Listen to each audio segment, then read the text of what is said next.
कि हमारे जो चाहता हूं, आज मैं इस निःशुल्क और बाध्यतामूलक शिक्षा के अधिकार के संशोधन के समर्थन में खड़ा हूं।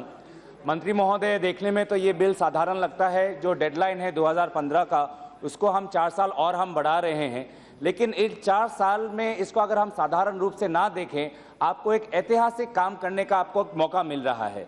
आज हर शिक्षा के जितने भी अध्ययन करने वाले लोग हैं, वो यही करते हैं कि अगर भारत को ज्ञान के एक समाज बनाना है, भारत को 21वीं सदी का एक नया हमें एक पावर बनाना है, तो हमें अपने क्वालिटी शिक्षा पे हमें ध्यान देना चाहिए और शिक्षा के प्रशिक्षण पे हमें, शिक्षकों के प्रशिक्षण पे हमें ध्यान देना चाहिए। इसलिए मेरे आपसे एक कुछ निवेदन है कि आपने अपने भाषण में कहा कि आप ऑनलाइन सिस्टम के द्वारा, स्वयं के द्वारा जो भी अनक्वालिफाइड टीचर्स हैं उसको आप क्वालिफाइड करना चाहते हैं। मेरा विनम्रपूर्ण ये निवेदन है कि आप ऑनलाइन सिस्टम पे आप इतना निर्भर ना करें। अगर ऑनलाइन सिस्टम इतना ही बेहतरीन होता तो हमारे भी बच्चे आज स्कूल न जाके वेबसाइट पे जाते होंगे।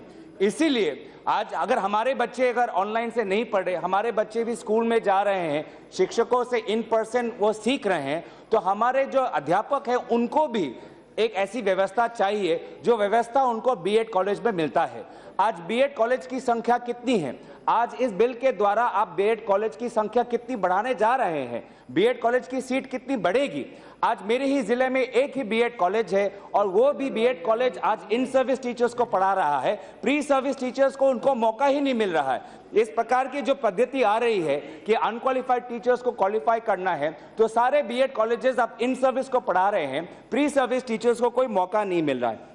मेरी दूसरी बात यह कहना चाहता हूं, 5 मिनट है निशिकांत जी, 5 मिनट है, वो तो मुझे बोलने दीजिए।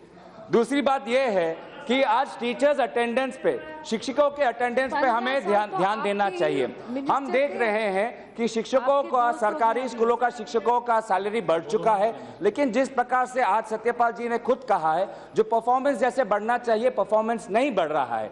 बहुत ऐसे चीजें हैं कि आज बच्चों का एनरोलमेंट रेट जा रहा है, बच्चों मिड डे मील खा रहे हैं, बच्चे स्कूल में खेल रहे हैं, लेकिन क्लासरूम में शिक्षक नहीं है। आज हम बच्चों की, हम अगर उनकी अटेंडेंस है उस पे उनको हम मार्क्स देते हैं, बच्चों की अगर अटेंडेंस घट गई तो उनको हम माइनस मार्क्स देते हैं। शिक्षकों के अटेंडेंस को कौन मार्क्स देगा?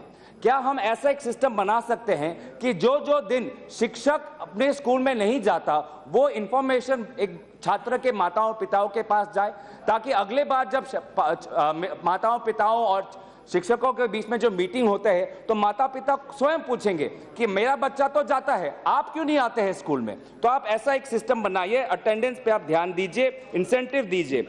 आज आपके तरफ से भी ये बात आई है कि जब क्लास 9 में पढ़ाता हुआ शिक्षक है, उनको ऐसे छात्रों को पढ़ाना पड़ता है जो ना सिर्फ क्लास 9 की मैथ्स, उनको क्लास 2 का मैथ्स भी नहीं आता है। तो शिक्षकों का प्रशिक्षण ऐसा होना चाहिए कि एक ही क्लास में वो क्लास 9 लेवल के छात्रों को भी पढ़ा पाए, और जो क्लास 9 में है लेकिन उनकी थिंकिंग अभी भी क्लास 2 में है, उसको भी मल्टी ग्रेड, मल्टी लेवल जो हम कहते हैं, कॉम्प्रिहेंसिव इवैल्यूएशन करते हैं। शिक्षा पढ़ाना भी एक हुनर हो गया है। पढ़ाना का मतलब ये नहीं कि जो करिकुलम आ गया है वो करिकुलम मुझे देना है। टीचर एक लेबर नहीं है कि उसको हमने करिकुलम दे दिया है, बोले कि 300 दिन में ये चैप्टर खत्म करना है और उसके बाद बच्चों को पास कराना है।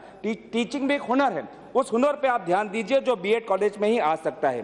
क्योंकि मैं उत्तर पूर्वांचल का सांसद हूँ, 2 मिनट ही रह गए हैं उत्तर पूर्वांचल की, मैं 2 बात में करना चाहता हूँ।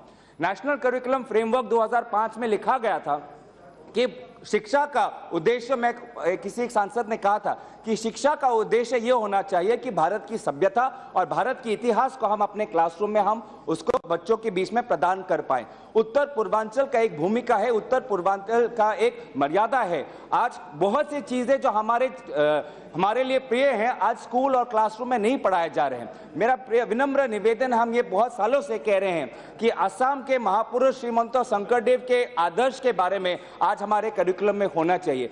असम और उत्तर पूर्वांचल का क्या भूमिका है स्वाधीनता के संग्राम में? क्या हमने नहीं लड़ा स्वाधीनता संग्राम? लेकिन आज आप बता दीजिए कि स्कूल के किताब में कौन से स्वाधीनता संग्रामी का नाम लिखा है? तो हम ये चाहते हैं कि नागालैंड के हो रानी जी हो या असम के कुशल कुंवर हो, हम उत्तर पूर्वांचल के स्वाधीनता स्वाधीनता संग्रामियों के नाम आज हम चाहते हैं कि हमारे बच्चे जो सीबीएसई स्कूल में पढ़ते हैं, एनसीईआरटी किताब में पढ़ते हैं, वो भी जान पाए, क्योंकि हम भी भारत का हिस्सा है। हमारे बच्चे आज आगरा में जब ताजमहल में जाते हैं तो ताजमहल में उनको गार्ड उनसे उनके आइडेंटिटी कार्ड पूछता है। आज ऐसी अवस्था क्यों? क्योंकि शिक्षा का माहौल आज ऐसा नहीं है।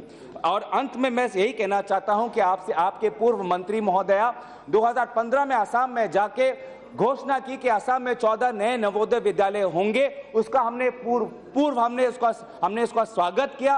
अखबार टाइम्स ऑफ इंडिया के अखबार में आया, राष्ट्र वो वहां के असम के अखबार में भी आया कि 14 नए नवोदय विद्यालय आएंगे।